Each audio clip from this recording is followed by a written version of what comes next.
Try not to get scared. Flight team, stand up. I go by flight, but you can call me FTC. 6 most disturbing internet rabbit holes by chillin' scares. You guys know we get down with these, man. I'm not responsible for your jump scares, you wet in the bed, your screams, whatever. Let's check it out. Spontaneous human combustion.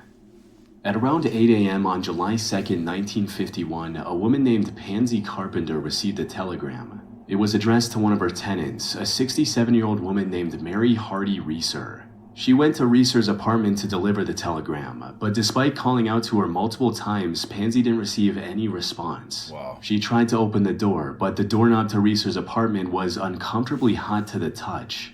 Unsure of what to do next, Pansy called the police.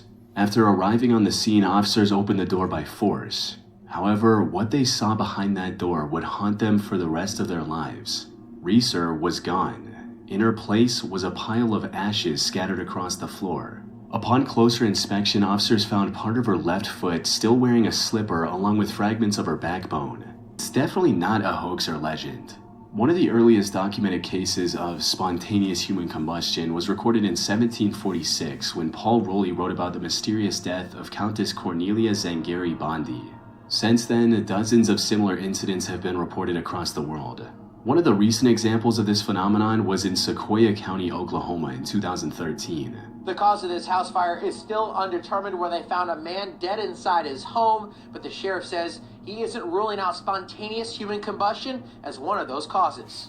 I'm literally, as of today, figuring out, that's really a thing for real? Human combustion? You can't get burnt, you just, explode and turn into ashes?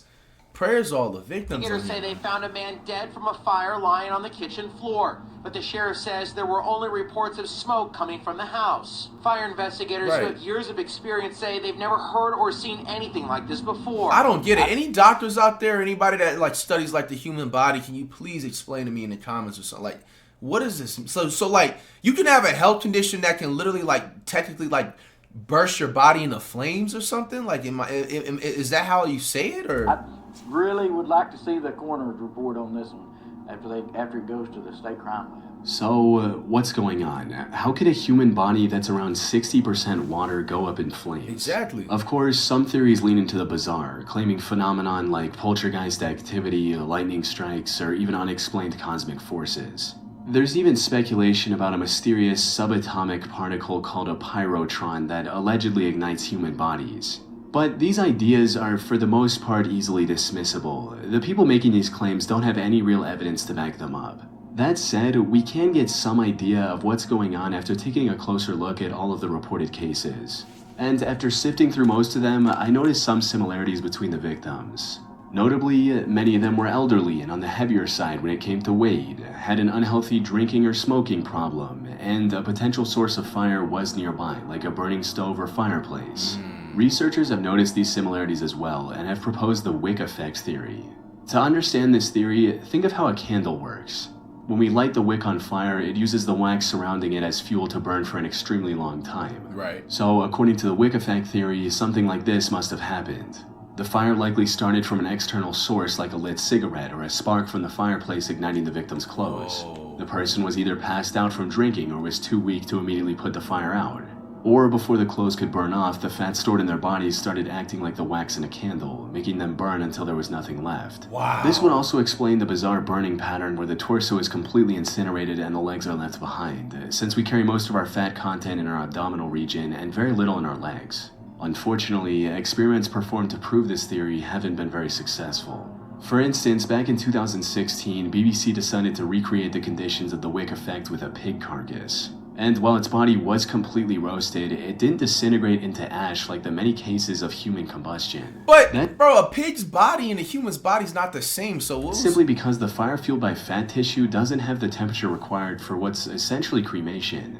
Back in 2012, biologist Brian J. Ford tried to explain the high temperature requirements in his 2012 paper titled Solving the Mystery of Spontaneous Human Combustion.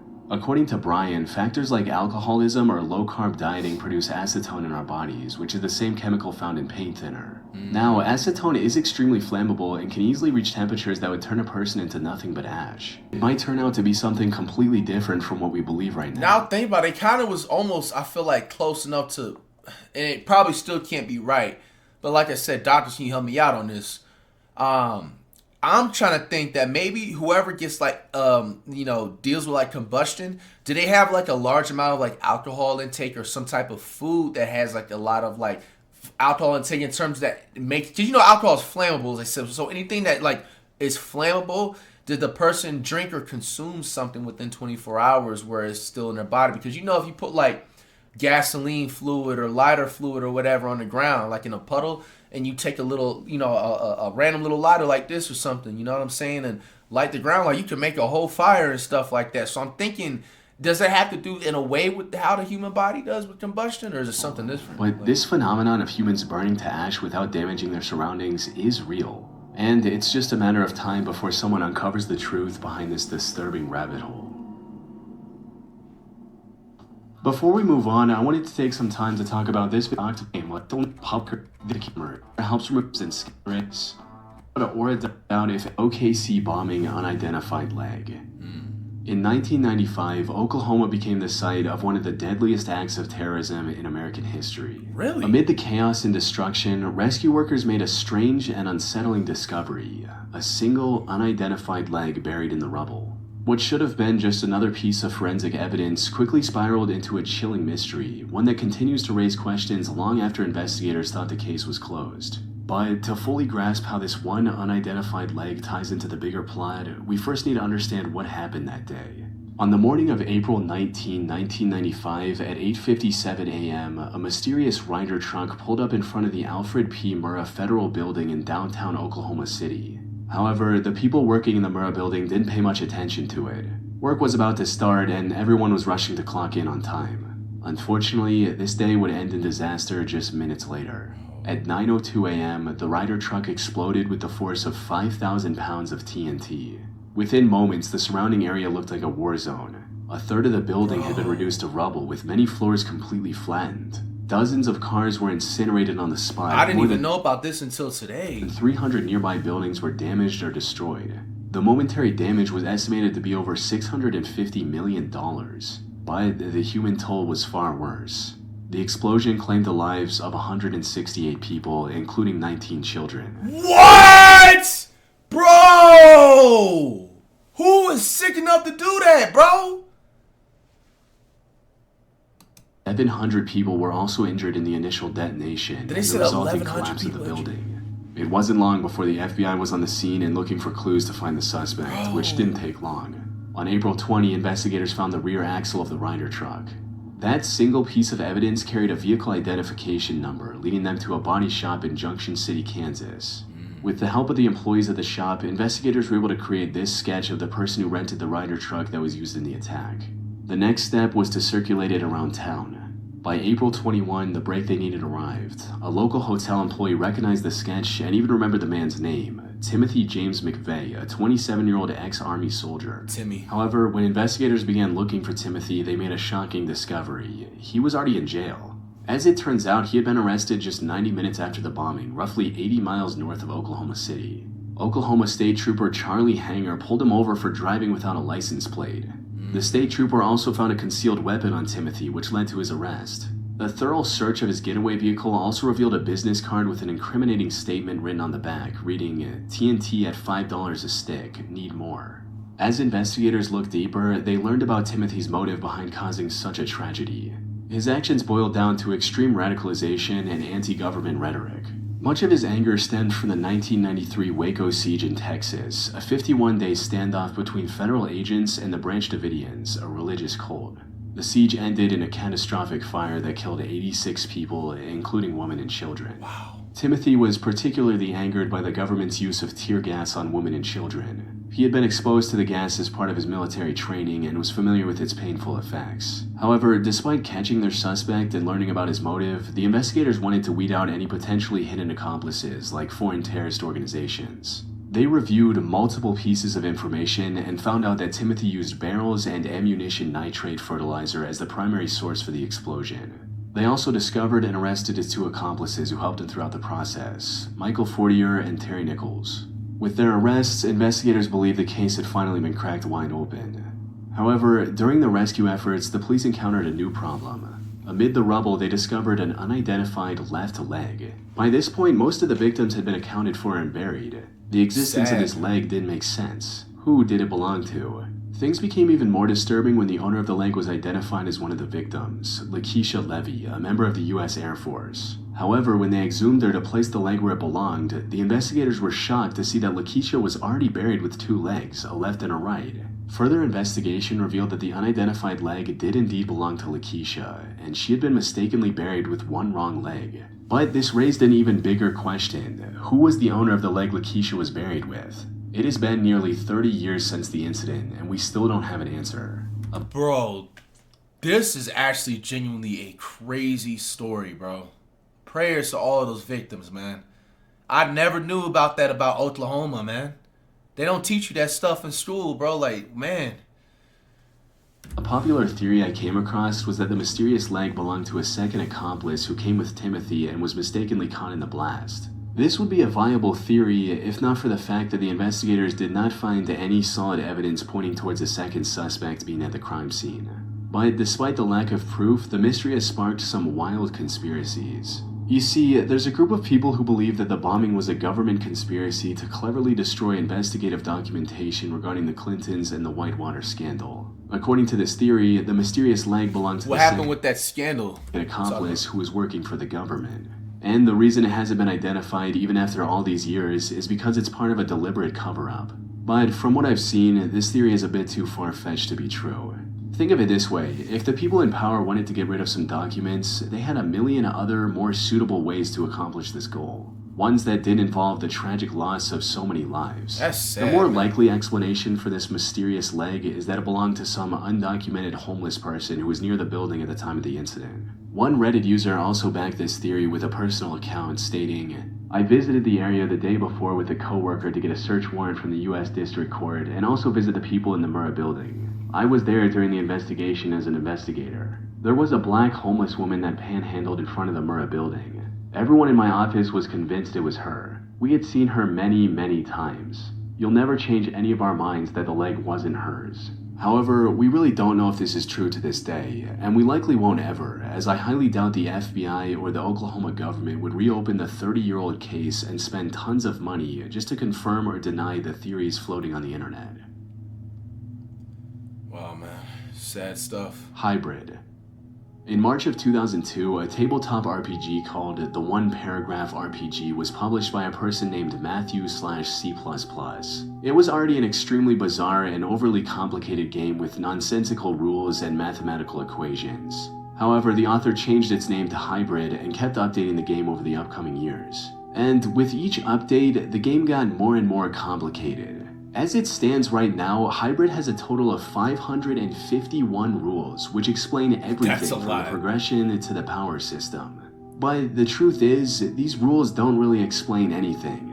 Hybrid is a chaotic mishmash of disjointed ideas and concepts that fail to work together, leaving the game completely unplayable.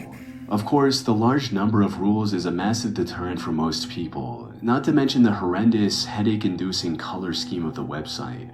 But even those who actually spend the time to read and decipher these rules have come to the conclusion that the vast majority of Hybrid is utter nonsense. For example, Matthew included countless mathematical equations in the rule set, but solving these equations often requires abbreviations like C2, DP, and LP, none of which are ever defined in the game. To make matters worse, some of the equations themselves are entirely made up and don't even adhere to basic mathematical principles. And as if that wasn't enough, the game is also riddled with odd tangents like movie reviews and a brownie recipe in case the players got hungry while reading the rules. Now, some people have tried to rationalize Matthew's intent. Imagine the rules being so long, you just throw in a food dessert recipe. Like, on creating these pages you don't think of that's utter an issue? chaos and nonsense, seeing this as a genuine attempt from someone with zero knowledge of game design. However, given the sheer oddity of this whole thing, that doesn't seem to be the case. Which leaves us with only two options to justify the existence of Hybrid. For starters, it's entirely possible that this whole thing is a massive troll. The author knows that 99% of his quote game doesn't make any sense and made it just to confuse people on the internet. Now, this could have been a plausible theory if not for the fact that Matthew kept working on it for years. The website hosting the game was shut down in 2009, but the author came back with a blog in 2016 and has continued the game since. Not even the most dedicated trolls have the time and energy to churn out so much gibberish for so many years. From what I've seen, the more likely option is that Hybrid is the life's work of a madman.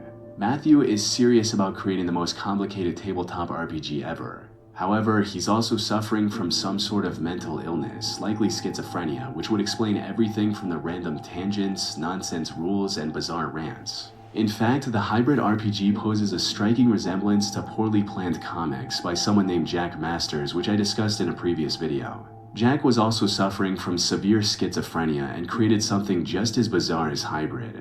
Sadly, given how long it's been going for at this point, I really doubt the author of Hybrid would ever come out and explain his situation and intentions in plain text. TempleOS. Terrence Andrew Davis was born in 1969 in West Allis, Wisconsin. He had a keen interest in computers from a young age, which resulted in him learning the assembly programming language on a Commodore 64 as a teenager. He later earned both a bachelor's degree in computer engineering and a master's degree in electrical engineering from Arizona State University and began working for Ticketmaster as a programmer. He had a good education, a steady job, and loving parents. Things were looking up for Terry. Unfortunately, by the time he turned 27, he started experiencing regular manic episodes. He was later diagnosed with bipolar disorder and schizophrenia, the latter of which became the driving force behind the project that made him famous, TempleOS.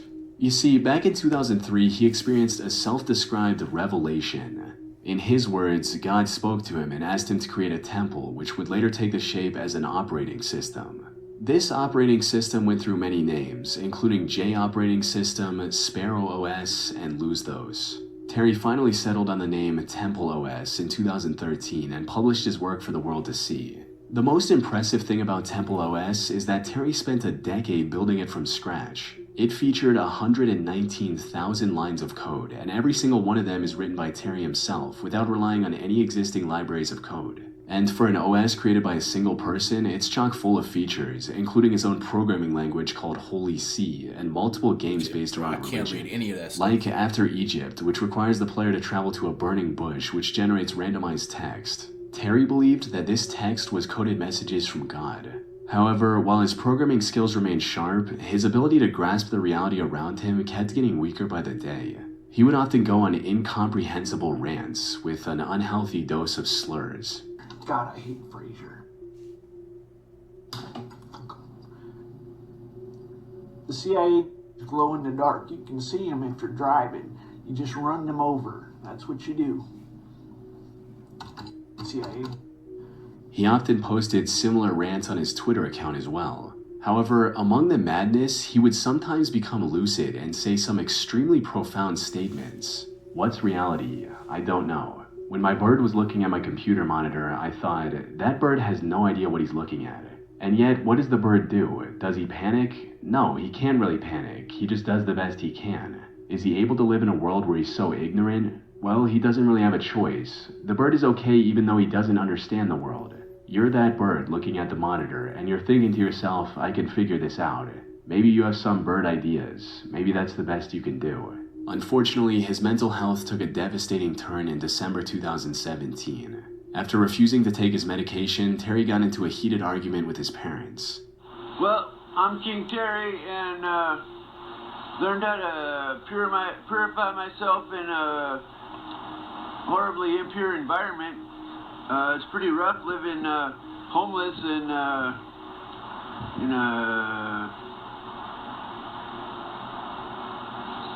The confrontation pushed him to leave his home, and he spent the following months living on the streets, homeless and struggling. In September 2018, Terry's life came to a tragic end when he was involved in an accident with a train near an overpass in Portland. However, despite passing away over 6 years ago, Terry still has a dedicated fan base online that's willing to keep his memory alive for decades to come. Wow. Sad stuff, Chris man. Burden. Christopher Lee Burden was an American artist who began his work in the early 1970s. However, unlike many artists whose goal is to create something visually pleasing, Chris's art was more about the idea of personal danger as artistic expression, and this was apparent from the get-go. His first known art performance was at the University of California in 1971, where for his final thesis, he locked himself in a locker for 5 days with nothing but a jug of water to drink and an empty jug to relieve himself. His next big art piece was a picture of him with a pistol aiming at an airplane. While he did get a visit from the FBI for this one, it was far from his most disturbing art pieces. Because in 1972, he performed what was later called TV hijack, which involved him going on an interview on TV and then holding the host of the interview at knife point. Fortunately, he explained to the terrified host that this was just an art piece and no one got hurt. But the most chilling thing about Chris's work was that he wasn't afraid of getting hurt. In his 1971 performance called Shoot, he gave his friend a rifle and told him to shoot him in the arm. Now, the idea was the friend would barely graze his arm. However, he missed the mark and ended up shooting Chris clean through his arm, forcing him to be rushed to the hospital. And while the pain in this performance was accidental, It's just certain things, man. I don't even need to say anything. The face just gives the reaction itself. Chris has also done pieces where he gets hurt on purpose, like the 1974 performance called Transfixed. For this performance, Chris Burden crucified himself shirtless onto the back of a pale blue Volkswagen Beetle. With nails hammered through his palms, he remained in that position as the car was driven slowly around his neighborhood. In his later years, he moved on to more traditional sculpture-based art. However, his willingness to put his life on the line for what he considered art is still unmatched. As for the meanings behind his many deeply unsettling performances, experts have yet to reach consensus. It's unclear if his stunts had some genuine meaning behind them, or if many of them were just to say, look what I can do. But knowing Chris and his work, this is exactly how he'd want his work to be remembered. So he's passed away? The Luna Park Fire.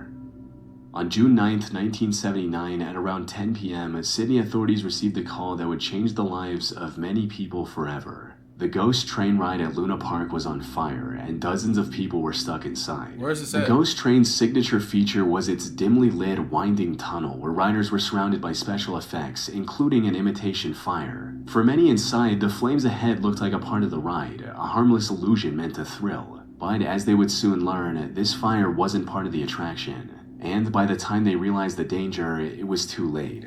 People tried to find a way out, but the tunnel was pitch black, and the thick smoke made it impossible to breathe or see. No. With the ride's mostly wood construction, and with no sprinklers or fire safety in place, the flames just tore through everything. No. The ones that somehow managed to find the exit barely escaped with their lives. But their horrors didn't end there. 12-year-old survivor Jason Holman described the disturbing sight he witnessed while standing outside the ghost train. He was waiting for his friends to come out from the ride as well, but what he saw instead were empty carriages rolling out of the tunnel completely on fire. This sight was even more haunting for Jenny Godson, who had come to the park with her husband John and 2 sons Damien and Craig on a family holiday. The family had spent the day enjoying the park's many attractions and had 4 tickets left at the end. The boys, aged 2 and 4, decided to spend these leftover tickets on the ghost train. John went with them on the ride, while Jenny went off to get ice cream for the family. By the time she got back, the fire had already destroyed everything. I was from the country. I came down here to share a night with my family, and my whole world just sort of fell to pieces. Fire trucks rushed to the scene and spent hours trying to prevent it from spreading further. And while they managed to stop it before the whole park burned to the ground, it was already too late. In total, the fire had claimed the lives of 7 victims, 6 of which were children. The ride also featured several life-size figures dressed up as ghosts. And when rescuers found these 7 victims, their bodies were so badly burned that paramedics found it difficult to distinguish them from the burned mannequins. Given the unexpected nature of this fire, most people thought that it was arson. However, lead detective Doug Knight quickly shut down any speculation and claimed that it was nothing more than an unfortunate accident. We're now satisfied that the fire was as a result of an electrical fault within the building.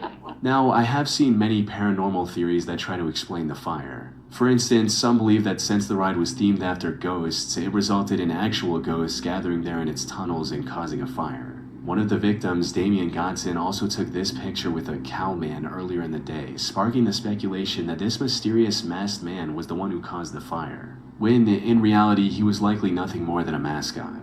The true cause of the Luna Park tragedy, however, is much scarier than any ghost or creepy cowman. It's human greed. You see, Detective Doug Knight ordered the demolition and cleaning of the site less than 12 hours after the fire was put out. Even if they had absolute proof that it was an accident, this was still highly unusual and extremely suspicious. However, the police stuck by their statement that the fire was caused by an electrical fault in the ride's building. 8 years later, in 1987, Australia's National Crime Authority reopened the investigation and discovered that the previous investigations were ineffective and inadequate.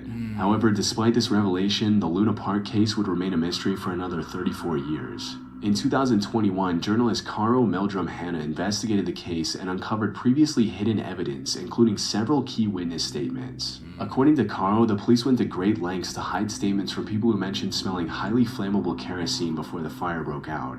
Some people also reported seeing several shady men walking the park. A teen even mentioned overhearing one of these shady men talking about starting a fire. Not only were these reports never investigated by the police, but these witnesses were also pressured to follow the electrical fault narrative that the investigators were telling the public.